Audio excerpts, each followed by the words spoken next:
Personalmente no me considero un experto en el campo de las hijas, ya que solo tengo 2 hijas. Pero quiero hablar sobre unas hijas atrevidas. Y esto no es que vaya yo a revelar los secretos de mi familia. Mis hijos, los pobres, siempre que yo hacía un ejemplo de la familia me decían: papá, por favor, no digas los nombres, no cuentes eso, por favor, papá. Bueno, nada de secretos familiares. Simplemente voy a tratar un texto que cuando estaba leyendo Números y preparando los otros temas, pues me impactó mucho. Y se trata de 5 chicas, las 5 hijas de un hombre que se llamaba Zelofehad. ¿Cómo se puede llamar uno así? Zelofehad. Pero bueno, vamos a aprender lecciones de unas mujeres que marcan unas pautas diferentes. Precisamente en la Biblia. Aquellas 5 hijas se llamaban Mahlah, Noah, Hoglah, Milcah, Tirsa, y el padre se equivocaría más de una vez llamándolas. Si ya me equivoco yo con los que tenemos en casa. Entonces, la historia de estas mujeres resumen los desafíos que enfrentan las mujeres y lo que las mujeres deben de hacer para afirmar sus derechos con fe y con dignidad. Fijaos que en el capítulo 26 de Números se está describiendo el censo. Todos los censados son hombres mayores de 20 años. Como parte de la lista de los diversos clanes, leemos que Zelofehad no tuvo hijos, y dice así la Biblia en el versículo 33 del capítulo 26, dice que solo tuvo hijas. No dice no tuvo hijos sino hijas, sino que dice no tuvo hijos, solo hijas. Qué lástima, ¿verdad? Es como suena aquí. Y a medida que el censo concluía, Dios instruye a Moisés y le dices: a estos repartirás la tierra en heredad. A estos se refiere exclusivamente a los hombres que están siendo enumerados en el censo. Por lo tanto, podemos concluir que las hijas de Zelofehad no solo no fueron contadas en el censo, sino que tampoco iban a recibir ninguna tierra como herencia. Podemos esperar que las mujeres herederas como eran de la esclavitud egipcia y luego sometidas a la ley, que con frecuencia favorece a los hombres,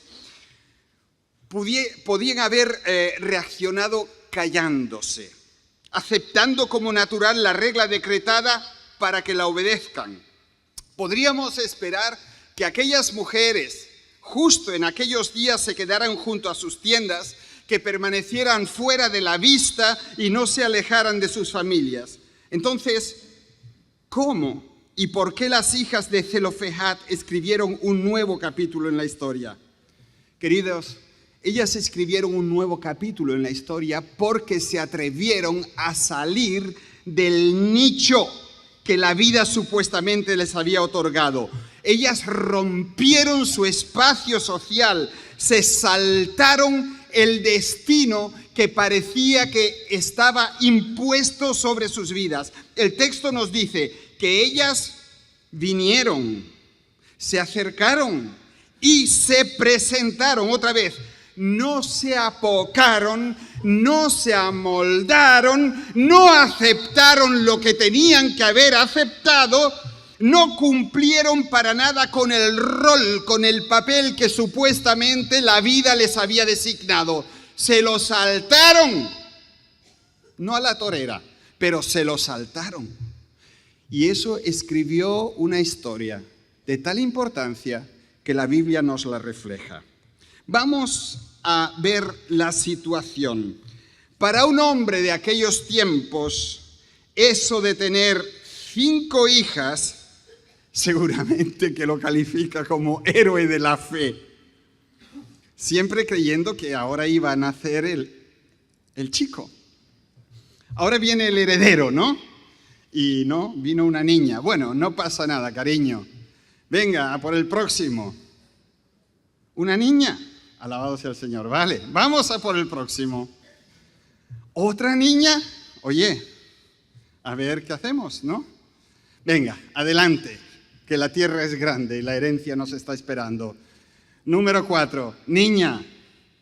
Oye, número 5, niña. Y él seguía creyendo en el niño, héroe de la fe, siempre creyéndolo, pero no es el hombre en el que nos centraremos, ya que en esta historia está ya fallecido, sino en sus hijas. Queridos, la palabra de Dios es muy bonita. No solo está presentando hombres como héroes de la fe y líderes de la fe, sino también a las mujeres, porque en Cristo no hay ni hombre ni mujer. Es decir, Él nos enseña que somos iguales, aunque no somos lo mismo, ¿de acuerdo? Iguales sí, lo mismo no. En Números 27, 1 y 2 nos encontramos con estas 5 hijas. Se acercaron entonces las hijas de Zelofejad ben Hefer, hijo de Galaad, hijo de Maquir, hijo de Manasés, de las familias de Manasés, ben José, cuyos nombres eran Maala, Noah, Ogla, Milca y Tirsa, y se presentaron ante Moisés, ante el sacerdote Eleazar, ante los jefes y ante toda la asamblea en la entrada de la tienda de reunión. Yo no sé si os podéis imaginar la escena. El campamento israelita está formado por tribus, cada una de las cuales tiene un lugar determinado, y en el centro, en medio, está el tabernáculo. Y allí están las principales figuras de autoridad, todas ellas hombres. Moisés, el sumo sacerdote Eleazar y los jefes. Imponente como pudo haber sido esa estructura, las 5 hermanas deciden reclamar sus derechos. Juntas y seguramente muy bien acicaladas, salen de sus tiendas sin ser llamadas por nadie al lugar donde solamente se reunían los hombres de alto rango, al lugar donde estaban las tablas del Sinaí descansando en el arca, el lugar de santidad y autoridad, un lugar donde las mujeres no tenían ni siquiera acceso. Y esos hombres, cuando vieron que 5 chicas se les acercaban, tuvieron que sentirse realmente abrumados, asombrados. Una situación sin precedentes. Nunca había pasado en la historia de Israel que 5 mujeres avancen y se metan allí en el corazón del lugar donde se toman las decisiones. Pero eso no es todo lo que hacen las 5 hermanas. No solo salen, sino que también las escuchamos hablar con determinación. Y ellas dicen, nuestro padre murió en el desierto, pero él no estuvo entre la comunidad de los que se agitaron contra el Señor en el grupo de Coré. ¿Sabéis? Coré, un intento de golpe de estado y tal. Sino que murió por sus propios pecados y no tuvo hijos. ¿Por qué el nombre de nuestro padre ha de ser excluido de entre su familia por no haber tenido un hijo? Dadnos derecho entre los hermanos de nuestro padre. Queridos, sabemos que se estaba acercando ahí el momento de la entrada en la tierra. Moisés ya había guiado a los israelitas durante 40 años deambulando por el desierto. Todos los que habían dejado la tierra de Egipto habían fallecido, a excepción de Josué, Caleb y Moisés, y una nueva generación había surgido. Ahora ya están anticipando la división de la tierra y es realmente emocionante ver cómo esta gente estaba tan segura de que Dios iba a cumplir su promesa de darles la tierra que incluso antes de entrar la dividen ya entre las tribus. Eso es un ejemplo de fe. Y en medio de este proceso de división de la tierra por sorteos, llegaron a Moisés estas 5 chicas que son de armas tomar. Porque, queridos, se están atreviendo a pasar delante de una asamblea multitudinaria y además declaran que están molestas por la amenaza de perder la herencia de su padre. Y además descubrimos otra cosa. Ellas no solo eran chicas así, sino que realmente proceden de una familia muy creyente, ya que en cada uno de sus nombres al final suena la sílaba aj, que tiene que ver con Jehová, Jehová. Es decir, en cada nombre de ellas está el nombre de Dios. Es una contracción. Por ejemplo, Maala, alabanza sea a Dios. Así se llamaba la mayor. Luego tenemos a Noa, descanso en Dios. Milca, el rey es Dios. Tirsa, amada de Dios. Y Ogla, exalto a Dios. Es decir, era una familia realmente creyente. Entonces, cada una de estas muchachas llevaba en su nombre el nombre de Dios, que seguramente era representativo para la fe de esta familia. El nombre de Zelofehad también es interesante y significa protección contra el miedo. Queridos, ¿qué es lo que protege contra el miedo? Evidentemente, la fe.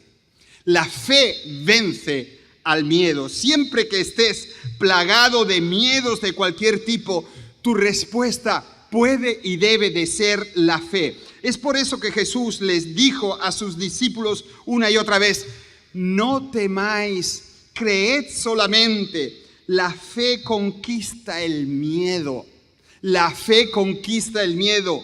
Entonces es evidente que estas chicas habían sido entrenadas en asuntos de fe y provenían de una familia creyente que encaraba sus temores y sus miedos de frente. Iban de frente. A lo largo de todo este pasaje, la fe es una nota clave, como lo es en cualquier época. La fe, y por favor quedaos con esto, y los que tomáis nota, tomad nota de esta frase: la fe es la clave de la bendición. La fe es la consigna de la bendición.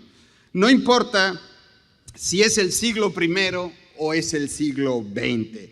Sin fe, dicen las Escrituras, es imposible agradar a Dios.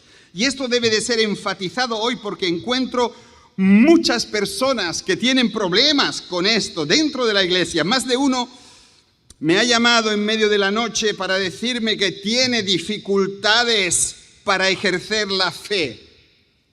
Tu fe. Y es que a veces tenemos que atravesar, queridos, unos problemas tremendos. Creen realmente cosas como el 11º capítulo de Hebreos. Dicen, uy, los héroes de la fe. Qué cosa más maravillosa. Podemos creer o ejercen fe cuando tiene que ver con una historia bíblica. Dios abrió el mar sin problemas. O pueden creer que Dios responde a la fe en nombre de ciertos destacados líderes religiosos de nuestros días. Pero muchos tienen realmente dificultades. Tenéis dificultades para creer que Dios va a obrar en tu situación particular o personal, o que Dios va a hacer algo por ti concretamente, eso que está fuera de tu control. Yo te invito a que en cuestiones de fe tú salgas del bote, querido, querida. Sal del bote, pisa el agua. La mayoría de las personas se construyen un bote que los ayuda a flotar, pero con las tablas de otro, con las experiencias de otros. Él ora y sucede, aquel hizo y sucedió. Mira el milagro que pasó allende de los mares. Y nos construimos un bote con las tablas de otros. Eso no sirve. Tenemos que saltar nosotros al agua. Pero eso es lo que es la fe. Es una expectativa de que Dios realmente puede y va a hacer algo por ti, algo en tu vida. Es una confianza de que Dios ha prometido hacer algo y que lo cumplirá. Eso es lo que es la fe. La certeza de lo que se espera, la convicción de lo que no se ve. Exacto. Abandonando todo lo que no es posible hacer, no nos es posible hacer a nosotros, dejando de lado nuestros recursos, no dependiendo de algo humano, renunciando a todo, confiamos en Él. Y esa es la nota clave del incidente que estamos tratando hoy. Ellas no tenían su situación en las manos, pero creyeron que Dios era fiel y que Dios podía hacer algo para transformar su estado de cosas, esa situación que las conducía a un callejón sin salida. Por eso, cuando se demanda de ti una respuesta de fe. Da el primer paso. No esperes, da el primer paso. Y luego espera a ver qué es lo que Dios va a hacer. Míralo un poco más de cerca. Aquí se manifiesta en la fe de estas chicas lo que antes dijimos, mucha determinación. Estaban enfrentando el problema de la posible pérdida de su herencia. A cada familia se le había prometido una parte en la tierra que se extendía entre ellos y ellas querían su parte.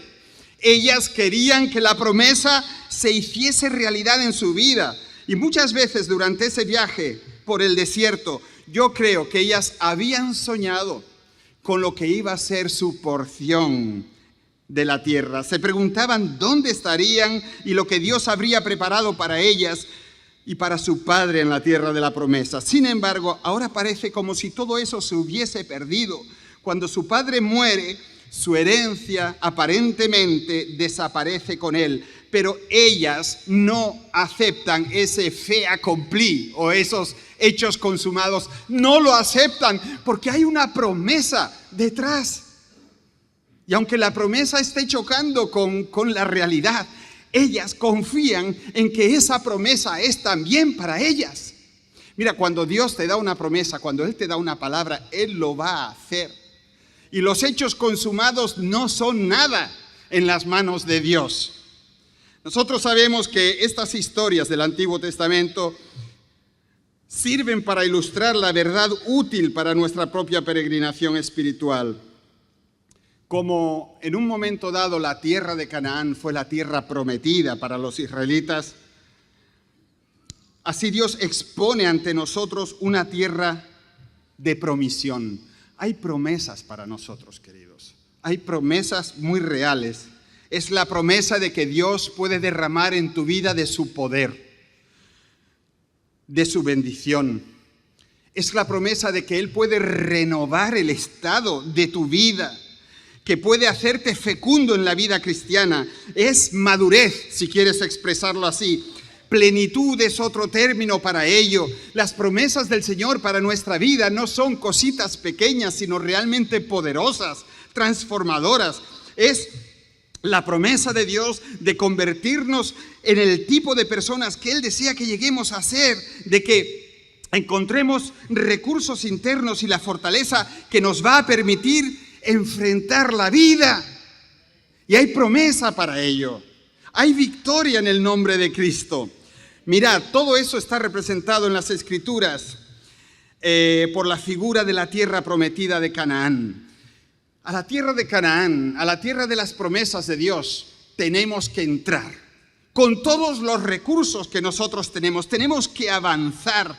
Pablo nos recuerda, el apóstol, en Efesios 1:3 dice: bendito sea el Dios y Padre de nuestro Señor Jesucristo, que nos bendijo con toda bendición espiritual en los lugares celestiales en Cristo. Esa es nuestra tierra prometida. Pedro también nos recuerda que en 2 de Pedro 1:3, su divino poder nos ha concedido todo cuanto concierne a la vida y a la piedad. Mira, todo lo que tú necesitas cuando eres de Cristo ya está ahí. El estar en Cristo es tu tierra de la promesa. Cuando tú estás en Cristo, cuando tienes una relación íntima y estrecha con Él, en tu vida suceden cosas maravillosas, cosas preciosas. Mira, hay hechos consumados en nuestra vida. Y algunos dirían, el hecho consumado es que en mi vida hay victoria. Y otros dirían, el hecho consumado es que en mi vida hay derrota. No hay hechos consumados. Mientras tú estés vivo, mientras tú estés viva, la fe es algo absolutamente tremendo, porque fue la fe la que abrió el Mar Rojo. La fe es la que llevó a aquellos niños en Londres que no tenían ni desayuno. La fe le rompió el eje al lechero y les llevó la leche, y al panadero y les llevó el pan. La fe es algo que irrumpe en nuestra realidad y cambia cosas. No hay un hecho consumado, yo no puedo hacer nada. Cree y verás la gloria de Dios. Tú no eres un fracasado en la escuela. Tú no eres una fracasada en tu matrimonio. Tú no eres un fracaso de madre o de padre. Tú no eres un fracaso en tu vida. No. Y como cristiano, mucho menos. Amén. Me gusta, me encanta. Es así. Es así. La fe es algo que irrumpe desde el mundo invisible en el nuestro y cambia las cosas.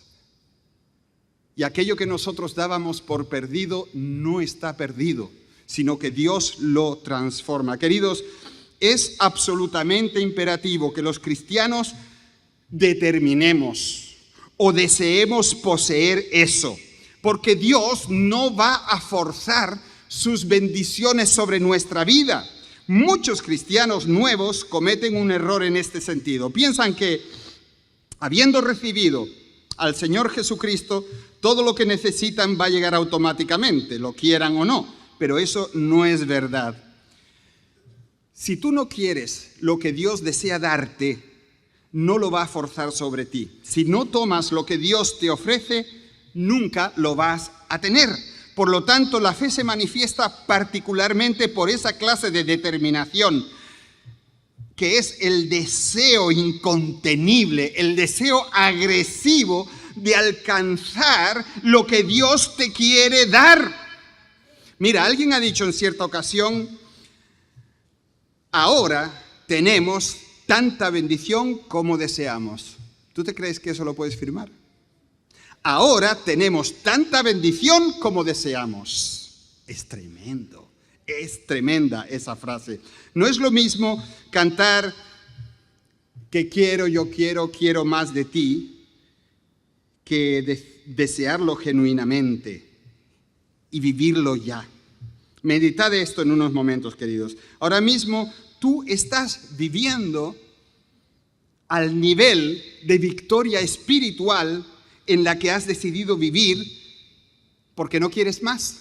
Tú tienes el nivel que tú quieres. Tú tienes el nivel que tú quieres.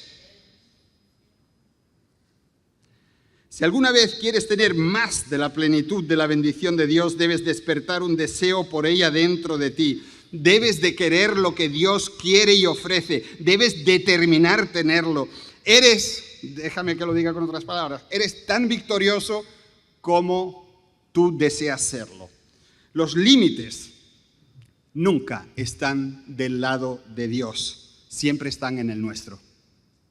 Los límites nunca están del lado de Dios, siempre están en el nuestro.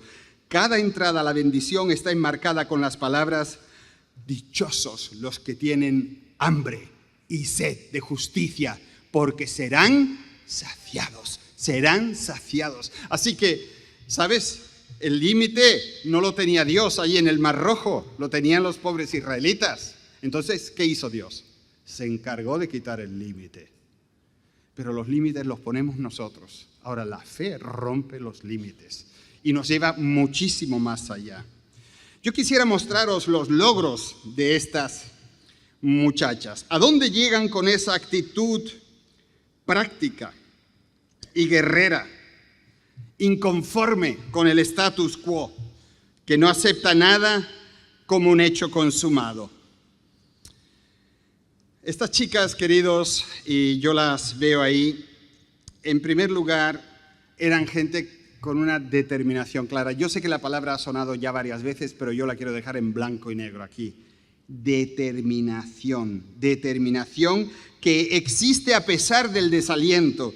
Ellas habían perdido ya lo que habían esperado siempre, y su padre había muerto, no había un heredero varón, y por costumbre en toda aquella región del Oriente Medio solo los hombres podían heredar propiedades.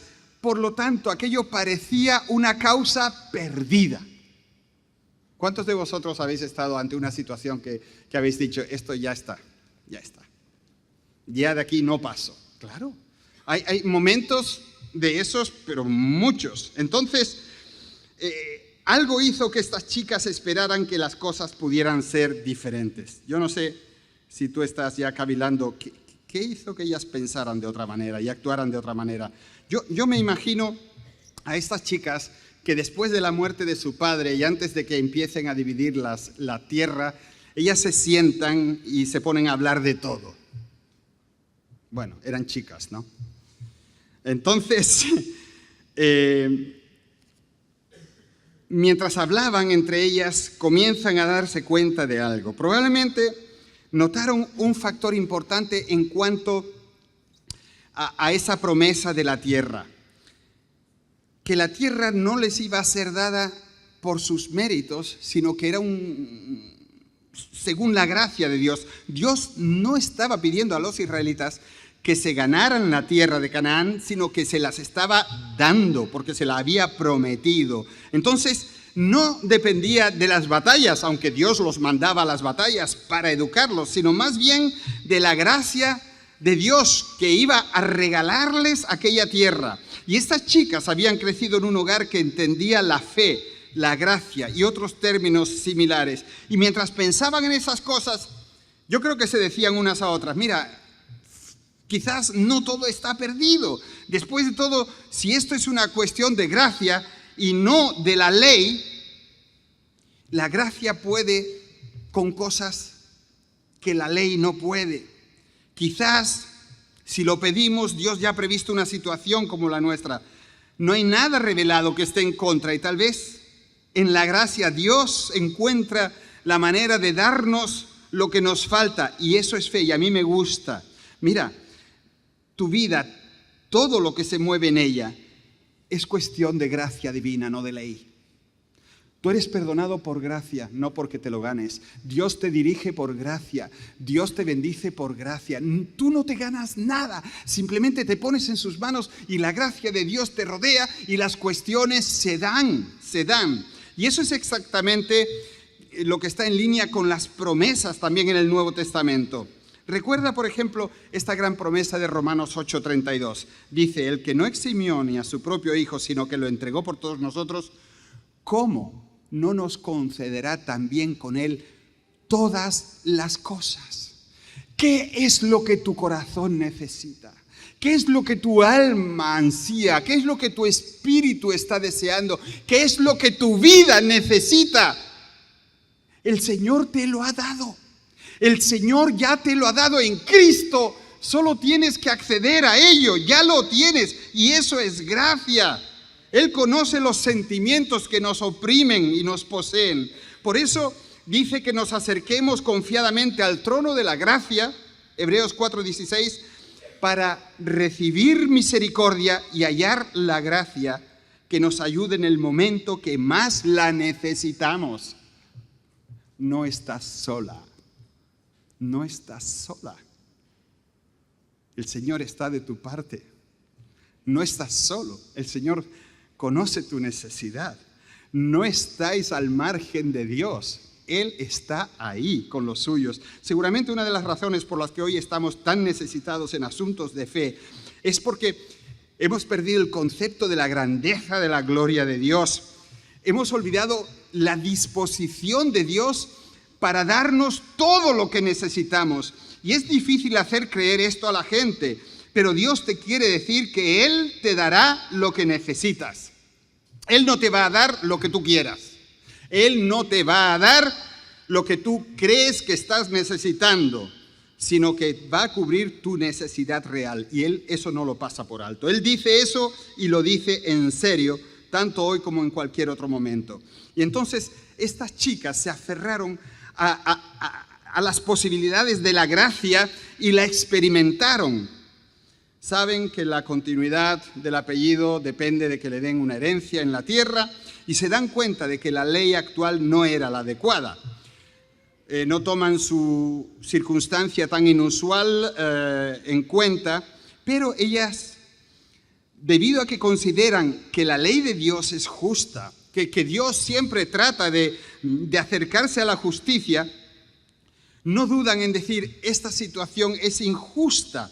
Entonces ellas están demostrando su total confianza en Dios, en la justicia de Dios y en la gracia de Dios. ¿Cómo reacciona Moisés cuando él escucha a aquellas chicas? El siguiente versículo nos dice que Moisés llevó su caso ante Dios y aquello lleva a que se promulgue una ley nueva para asegurar la herencia de las hijas en esas circunstancias. Por lo tanto, la reclamación de aquellas hermanas lleva a que la ley cambie para siempre. Y fijaos que una clave para el éxito de las hermanas es que ellas conocen bien la ley de Dios, conocen bien la historia, es decir, conocen la palabra de Dios y el corazón de Dios. Por eso ellas se atreven a pedir cosas así. Queridos, dice la Biblia que pedimos y no recibimos. ¿Por qué? Pedimos mal para gastar en nuestros deleites. Esa no era la intención de ellas, no era hacerse ricas. Ellas querían poder sobrevivir y claman. Notamos también que manifestaron su determinación a pesar de la demora. Y sabéis, esto se llama también fe. Una palabra pequeña pero con repercusiones gigantescas. La fe no anula la determinación de que vayamos a por algo que deseamos. Todo lo contrario es el caso. Si yo creo, yo avanzo. Cuando alquilamos este sitio dijimos, porque el Señor lo va a llenar. ¿Sí o sí? ¿Lo estamos viendo? Es decir, la fe no dice, voy a esperar a que reviente para... No, la fe va por delante, porque sabe hacia dónde va la voluntad de Dios. Y aquí es donde la mayoría de nosotros fracasamos. Queridos, no es difícil desarrollar la fe durante un culto abstracto o un pensamiento que sopesa posibilidades, o si consideramos los ejemplos de hombres y mujeres de fe que capturan nuestros corazones y mueven nuestra voluntad y decimos, oh Dios, qué grande eres. Y luego, después de verlo en muchos, nos presentamos delante de Dios y decimos, Señor, mira mi situación, por favor actúa. Y no sucede nada. Y después de una semana volvemos a estar desanimados, que es donde estábamos antes. ¿Cuál es el problema? Queridos, quizás en tus asuntos de fe no has llegado a comprender que el supuesto retraso de Dios sencillamente es la forma de Dios para poner a nuestra fe en movimiento. ¿Lo captas? Dios se retrasa, ¿para qué? Para que nosotros demos los pasos de fe. Entonces, estas chicas, cuando van a Moisés, fijaos que no obtienen lo que querían. Él no les dio una herencia, Él les dio una promesa de una herencia. Y eso fue todo. Tuvieron que esperar y volver a esperar la herencia real. Y eso es lo que Dios a menudo hace con nosotros porque tiene la intención de enseñarte a tener fe. Una fe que mira a lo lejos y que empieza a caminar confiando en su palabra. Aunque no veas nada ahora, comienzas a hacer lo que es correcto para llegar a ese punto. Mira, yo me imagino que Sarai y Natanael, cuando aconsejan a los matrimonios, les dicen, mira, la meta es la sanidad. Por lo tanto, da estos pasos. Y tú no vas a ver nada. Quizás durante meses y años no veas nada, pero estás haciendo lo que es correcto en la dirección correcta. Y esa es la fe, saber que Dios está en el fondo y que Dios va a actuar ahí. Un tal Mayer escribe, muy a menudo confundimos a Dios, o nos confundimos en cuanto a Dios, e interpretamos sus retrasos como negaciones. Y luego dice, ¿qué capítulo se podría escribir sobre las demoras de Dios? Ese es el misterio del arte de educar a los espíritus humanos para alcanzar el mejor temperamento del que son capaces. Qué búsquedas de corazón, qué análisis de motivos, qué pruebas de la palabra de Dios, qué elevación del alma buscando qué o qué clase de tiempo señala el Espíritu de Dios. Todos estos están asociados con esos días agotadores de espera que son, sin embargo, grandes con respecto al destino espiritual. Pero tales retrasos no son la respuesta final de Dios para el alma que confía en Él. Si Dios se retrasa es porque Dios está actuando en tu vida, porque está queriendo hacer cosas en tu vida. Cuando estas muchachas llegaron a Moisés, vinieron con la determinación de obtener una promesa confiando en la gracia de Dios y lo hicieron a pesar del desaliento, de la demora en el cumplimiento, porque tenían fe y la fe las llevó a caminar. Mirad, queridos, quiero acabar con este punto sobre el atrevimiento. Ahí vemos otra característica de la fe. La fe es muy atrevida. ¿Sabéis? Este censo dice que había 601.730 hombres de más de 20 años en Israel. ¿Os podéis imaginar 601.730 hombres ahí, formados? Luego, ¿cuántos habría de menos de 20 años? ¿Cuántas mujeres? ¿Cuántas niñas? ¿Cuántas jóvenes? ¿No? Más de 1 millón de personas. Y esa congregación está allí, y estas 5 muchachas jóvenes, porque ninguna estaba casada, eran todas jovencitas, se ponen en pie y empiezan a atravesar todo aquel mogollón de personas al centro de poder. Mira, yo he visto hombres aquí temblando, aquí. Os ven a vosotros con vuestras caras y se ponen a temblar porque no están acostumbrados a hablar.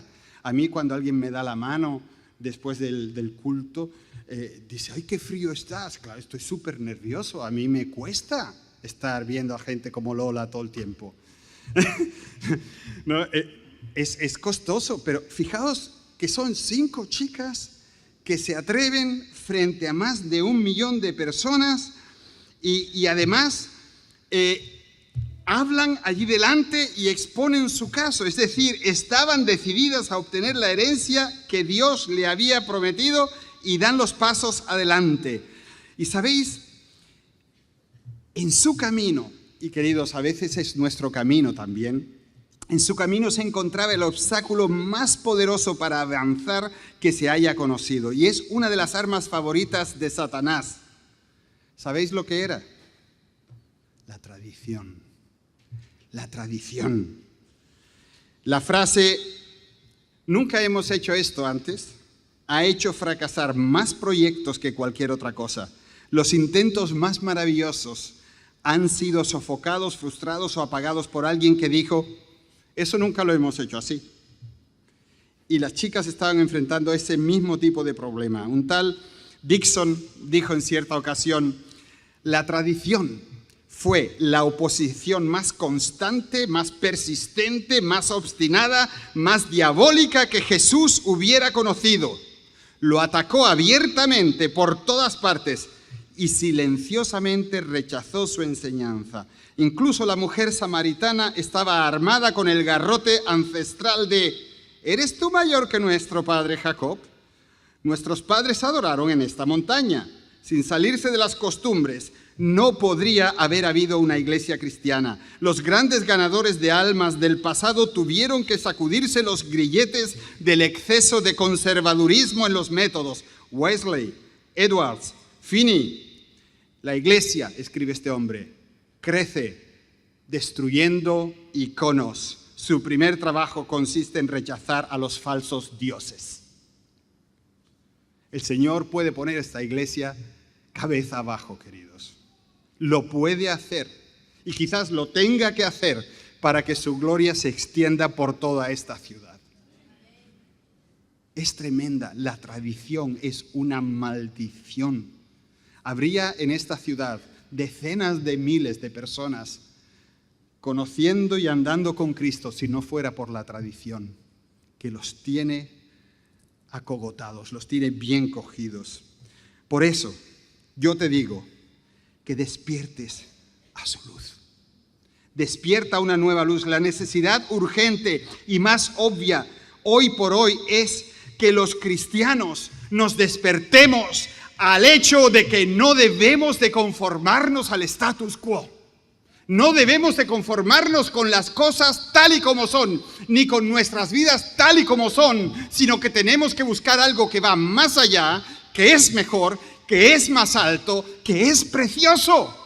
No te conformes con una miseria. Eres hijo, eres hija del Rey. Imagínate eso. El status quo es siempre satánico. Piensa, no existe el fait accompli, el hecho consumado. lo repito, no existe en la vida de un cristiano. Es la idea mundana de cómo deben de ser las cosas, pero como la Biblia nos dice continuamente, el pensamiento del mundo está influido satánicamente y por lo tanto con frecuencia es incorrecto. Por eso los cristianos estamos contra el status quo.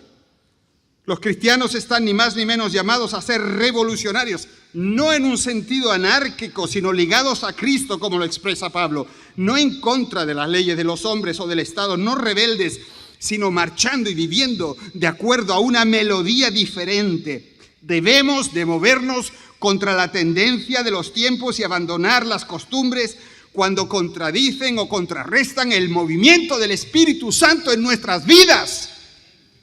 Dios, ¿cuántas cosas hace Dios? Os he contado esto en alguna ocasión, pero yo no me acuerdo ya si hace 15 años de esto, hace 10 o 4 semanas. Pero me acuerdo muy bien de un pastor de una iglesia anglicana de Londres, una iglesia numerosísima, con muchísimas conversiones. Y él nos dijo que uno de los secretos de la iglesia estaba en la sacristía. Y claro, los pastores todos le preguntamos, ¿y qué hay en la sacristía? ¿No? Como una presencia de lo alto, yo qué sé. ¿Qué hay en la sacristía? Y él nos dijo, una lista con todos los miembros de la iglesia. Sí. ¿Y qué? Bueno, lo interesante es que a la derecha del nombre de cada uno de los miembros de la iglesia están sus pertenencias. Es decir, cuánto dinero tiene en el banco, si tiene una casa propia, si tiene un coche o 2, todo está ahí. Y cuando alguien está necesitado, va a la sacristía, busca y dice, ella me puede ayudar.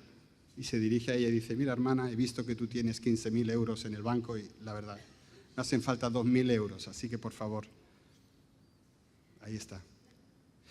Eso revoluciona al mundo. Eso te deja asombrado. Eso deja al mundo pasmado cuando tú no estás con tu casa como si fueras una gallina con un huevo. Es mía, es mía, es mía. No, no, no. Todo lo que tú tienes, todo lo que tú eres, es algo que Dios te dio por gracia, como dijimos antes, y lo tienes para administrarlo para el más alto. No para disfrutarlo tú y ya está, para administrarlo para el más alto. Queridos, no existen, y lo proclamo por fe, hechos consumados para nosotros. Y eso es lo maravilloso de aquellas jóvenes mujeres. Se atreven a desafiar una tradición profundamente arraigada. La costumbre iba en contra, pero ellas fueron contra la costumbre. Mira, despierta su luz. Dile, Señor, ¿qué es lo que tú quieres de mí que sea tan fuera de lo normal? ¿Qué es lo que tú me estás pidiendo? ¿De qué costumbre tengo que alejarme? Mira, cuando se propone una nueva idea, la mayoría de la gente te va a decir, eso que tú dices no es verdad, ¿vale? Así funcionan las mentes, no es verdad. Luego, cuando se prueba que eso es verdad, más allá de toda duda, te dicen, bueno, es verdad, vale, pero no va a funcionar. Cuando les demuestras que funciona, dicen, bueno, pero no es importante. Pero cuando muestras que es realmente importante, entonces te dicen, lo sabíamos todo el tiempo. Ese es el poder de la tradición. No te da tregua, nada. Pero ahora estas chicas están considerando una promesa que se basa en la gracia y se atreven. Queridos, no hay fe si no te aventuras. Dios puede transformar tu vida, pero te tienes que aventurar, tienes que dar ese paso que solo tú puedes dar en tu caso concreto. Y yo te invito a que lo hagas. La historia de estas 5 mujeres ofrece una lección convincente para todos los que creen que su destino quizás ya esté delimitado y definido, o que la justicia de Dios los ha abandonado y que Dios no piensa en ello. No lo creas, no lo creas. Tu destino no está definido. Tu fe no es una cosita así. Tú puedes cambiar el mundo. Tú puedes cambiar tu vida. Tú puedes transformar todo lo que te rodea por fe en las promesas y en la palabra de Dios. Tu matrimonio puede ser un vergel precioso. Tu vida puede ser algo maravilloso. Tu trabajo puede darte muchísimo gozo. Tú solo tienes que vivir por fe y dar los pasos que el Señor ponga delante de ti y lo vas a ver su gloria. Vas a ver cómo Él perdona tus pecados, vas a ver cómo Él amplía tu horizonte, vas a ver cómo su presencia es notable en medio de tu vida. Lo puedes vivir todo eso. Y la fe es de doble acción siempre, ¿sabes? Porque cuando la fe actúa en tu vida, tú bendices a otros y otros se fijan y dicen, yo también quiero eso, y comienzan a vivir así. Mira, en cuanto a la fe, ¿qué te viene a la mente cuando ves esto? Ajá, la fe es como un grano de mostaza y el Señor Jesús lo utiliza esto y es por dos capacidades que tiene la mostaza. La primera, ¿cuál es? A ver, la que conocemos todo. Una cosa chiquitilla que se hace muy grande, grandísima, muy grande, como diría Carmelo. Eso lo sabemos todo, pero ¿sabéis? La mostaza tiene otra propiedad que no se habla mucho de ella. Tú como médico tendrías que saberlo. ¿Tú has hecho alguna vez una cataplasma de mostaza? Te voy a enseñar. Pero no ahora. La mostaza es irritante. Irrita un montón. Te la pones aquí y como no te la quites a los 15 minutos, te deja hasta sin piel. Te despelleja. Es decir, que es una cosa que va en profundidad. La fe es irritante. La fe es irritante. No solo hace boom, sino que irrita. Así que irrítalo a él. Irrítala a ella. Actúa en fe y no te creas que la gente va a decir, ah, qué gran fe, sino que vas a irritar a la gente. Ahora, ¿cómo sabes lo que Dios va a hacer con la fe que ejercites hoy o mañana? No lo sabes. Pero si el Señor te pone que debes dar ese paso de fe, no lo dejes pasar, por amor a Dios y por amor a ti mismo. Porque lo que Dios quiere hacer es mayor de lo que tú te puedes imaginar. Dios sabe lo que puede pasar en tu casa. Si abres tu casa, invitas a esos vecinos y le explicas lo que es una vida de fe. ¿Qué podría pasar con esa familia? ¿O qué sabes tú de lo que pasará mañana con los niños que hoy tienes en la escuela dominical? ¿Qué sabes lo que el curso Alfa puede provocar en tus vecinos? ¿Qué sabes lo que puede ocurrir si contactas con alguien intentando un nuevo acercamiento y el perdón? Cuando una persona pone su fe en Dios de esa manera, comienza algo, una reacción en cadena que no sabemos a dónde va a llevar. A mí me impactan estas 5 chicas. Por favor, los de la técnica, avanzad, que esto se me ha quedado parado. Sus nombres han llegado a nosotros porque fueron mujeres de fe, peleonas. Sabéis que había probablemente cientos de miles de chicas en Israel, pero estas son las únicas 5 cuyos nombres conocemos porque eran mujeres de fe y reclamaron la herencia que les pertenecía. Mujeres, tenéis promesas. Hay una herencia para vosotras y para los hombres también. Yo confío y espero que Dios te guíe de la misma manera, porque el Señor lo que nos está llamando es a una vida de fe. Y mira, no esperes cosas grandes y atrevidas, porque son las cosas pequeñas las que cambian el mundo. Y yo confío en que Dios hable a vuestros corazones y os va a decir lo que Él quiere que hagáis. Atrévete a ser diferente. Atrévete a dar un paso de fe.